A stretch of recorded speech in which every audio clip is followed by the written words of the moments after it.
from Flatbush from the renovating, pardon our dust, FSPN studio here in Frankie from Flatbush headquarters, doing a video on the role of Malachi Scratchy Malachi Corley. Some people are very confused about why it is that the Jets have not gone out and gotten as many wide receivers as they might like, and they don't understand perhaps that Malachi Corley is actually going to have a role in the offense. And so I thought I would take a look at this player who's often overlooked and forgotten, didn't have much of a role on the team last year. And so people sort of said out of sight, out of mind. But I believe, and I'll show you why, that he will have a big role. Maybe not a big role, but a significant role, let's say, call it. On this team. So let's take a look at some things. Let's get to know Malachi. We're going to look at a couple of things to remind you about what we knew about Malachi Corley before he got drafted. So first, he gets drafted. This is something that is from Reddit. Now, it's not exactly reliable. Let's get rid of this caption here. It's not exactly reliable because it's an anonymous person. It could be Malachi's family member. It could be his agent put somebody up to writing this. But if we take it at face value, congrats on Malachi. Hey, Jet fans, Titans fan, coming in peace. I am from the same little town in Kentucky that Malachi is from. I call him Malachi. I understand his name's Malachi. They call him Kai. Took my kids to watch him on Friday nights here ever since he was a young freshman. Just want to let you all know what kind of person you got. Malachi worked relentlessly for this every single day since he was in middle school. He was out on that practice field until 10 p.m. The one light they had, you could drive by 90% of the time. He was out there grinding. Grinding. For years he did this, did it when nobody was looking, did it rain or shine, and I know this continued when he got to college. He would come home bigger and bigger to the point I still couldn't believe he was a wide receiver. He was so strong and big. Anyway, this kid has worked his ass off for a long time, makes zero excuses. Take care of him. We have a whole town that will be quasi Jets fans now. Take care of our guy. We didn't do any of this. We didn't take care of this guy at all. He's going to work his ass off for you all. He's a great person, and I know Aaron Rodgers, will absolutely love this bull. Yeah, well, we didn't love this bull at all. Now, Malachi, for those who don't know, did have a boneheaded play where he dropped the football as he was going into the end zone, dropped it right before the end zone, and so it got called back and became, instead of a touchdown, it was a turnover, and so that was bad. And then he had a press conference afterward where they asked him about it, and some people said he didn't really own up to making that mistake and wasn't a good response from the young man. And so maybe that's why he got, benched essentially after that. We never saw him pretty much the rest of the year. Very, very small role. And so I think that was bad coaching. Now remember this? Coach Sala and Coach Douglas, they just had to have this guy. The Jets put this out. Malachi Corley, no matter what, from the movie Draft Day. Malachi, this is Robert and Joe. And they put this out. The Jets did. We had to have this guy. And then he had the work ethic that you just heard about.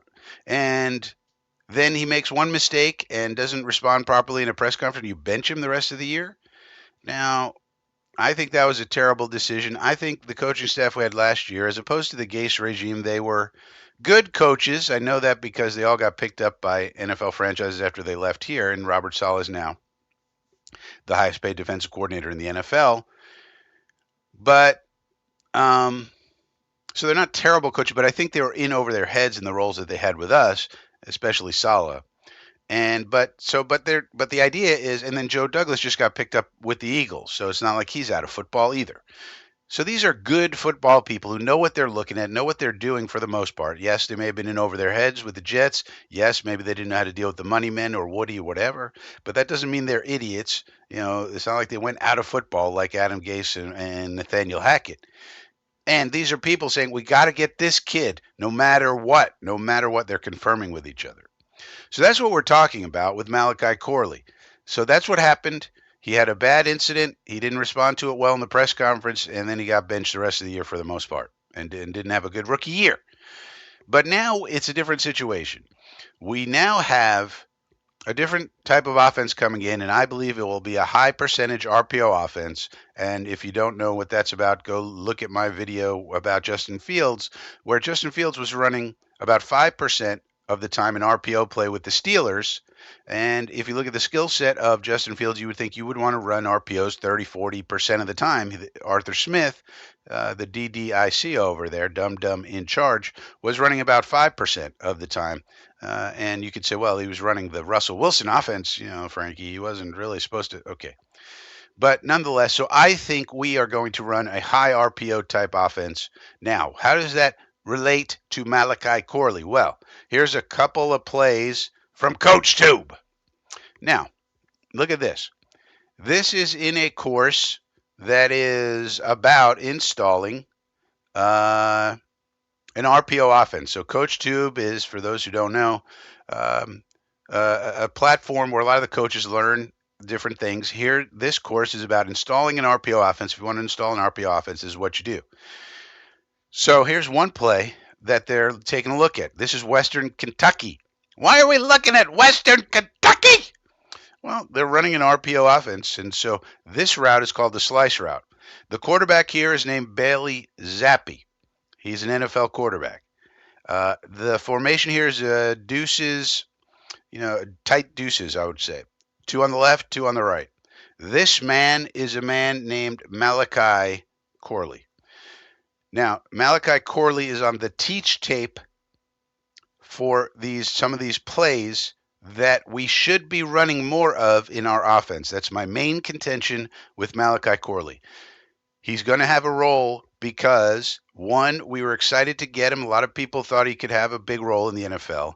2, now we're going to be running a system that he is familiar with. He's on the teach tape. I'm going to show you a couple of plays here. He knows how to run it, and I believe we are going to run it given Justin Fields' skill set and also Malachi Corley. Now, Malachi's in the slot here. Let's run this and see how this looks on Restream. Let's... We don't need the narration. Okay, let's see if this is going to play. Okay. All right, so you see what happens. Here's the RPO. Here's the mesh point. This could be a run by the running back. This could be a run by the quarterback if he takes it. Or, as in this case, they call it a slice because Corley's slicing behind the line of scrimmage, already blocking out here. We're going to need all of our guys blocking. J. Ray, Lazard, everybody going to be blocking. Okay. Here comes Corley. Boom. Now here... So Zappi made a read. He said, okay, the thing we want here is this pass. Wide open, boom, gets a few yards. Now, it's not a big gainer or anything, but the point is that that's the type of play that we could be seeing run by Corley. Now, here's another one. For example, again, deuce is tight. Now, here's a different type of situation where Corley's in the same position, but he's going to do something very different. Let's get it to where they're going to actually run the play. And let's snap it. Now, what's happening here? So it's the same type of situation that this guy comes back. This could be J. Ray. This could be Tyler Johnson. But in this play, Corley's actually assigned to this guy out here, but this guy stays back here. No point in going and blocking him. Here's the MDM, the most dangerous man to the ball carrier. And Corley doesn't have to knock his head off, doesn't have to block like a Panay Sewell or something. All he has to do is boom. Oops. What happened? All he has to do is... Let's go, coach. Is this. Boom. Just get in his way a little bit, and you get a nice 6-7 yard gainer. Now, the reason I think this is good news for the Jets, so Corley's on the teach tape. He knows how to run this, and he can have a role. Maybe this is 5-6 plays a game or something like this where we have deuces tight formation. Now, the other thing to watch as we move forward, as we go into the preseason and all the practices, are we going to run more 10 personnel? Now, as some of you know, I do drive charts for all the games and have been for the last 2-3 years, and we have used 10 personnel, which is one running back, no tight ends, maybe 5 times in 3 years, maybe, very infrequently. Now you notice here it was deuces tight. Deuces meant 2 wide receivers out, but tight to the formation. No tight ends on the field. And so we have not run that very often now. So one thing to look for in practice and preseason, are we going to run more 10 personnel? That would tell you maybe we're going to run more plays like this with slice routes. We're going to slice behind the line of scrimmage, get someone. It's an easy throw for the quarterback. That's the other beautiful thing about it. And if you run it properly, it's an easy completion, 5, 6, 7 yard gain. Boom. Nice. Especially on a first down, it's perfect. But we'll get clues as to if we're going to run plays like this. If we start seeing a lot of formations with 10 personnel, something to watch for going forward. All right. So that's my situation with Malachi Corley. We're going to be doing more RPOs. It fits Corley's skill set. Good news for the Jets.